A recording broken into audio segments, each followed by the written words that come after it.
So hi எல்லாருக்கும் வணக்கம். இன்றைக்கி நம்ம டிராகன் படத்தை பற்றி தான் பார்க்க போகிறோம். ஆக்சுவலாக இந்த படம் பார்த்தீங்க அப்படின்னா அஸ்வந்த் மாரிமுத்து இயக்கியிருக்காரு. ஸோ பிரதீப் ரங்கநாதன் ஹீரோவை நடிச்சிருக்காரு. இது ஒரு டான் மாதிரி இருக்கும் அப்படின்றது ட்ரைலரை பார்த்துட்டு எல்லாருமே சொன்னாங்க.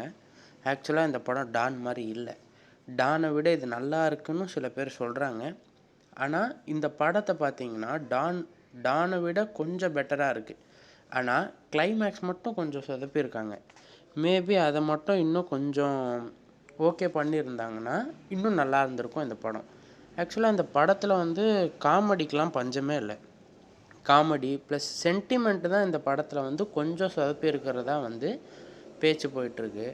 ஆனால் காமெடி வேறு லெவலில் பண்ணியிருக்காங்க. விஜய் சித்துவாக இருக்கட்டும், பிரதீபாக இருக்கட்டும், பயங்கரமாக பண்ணியிருக்காங்க.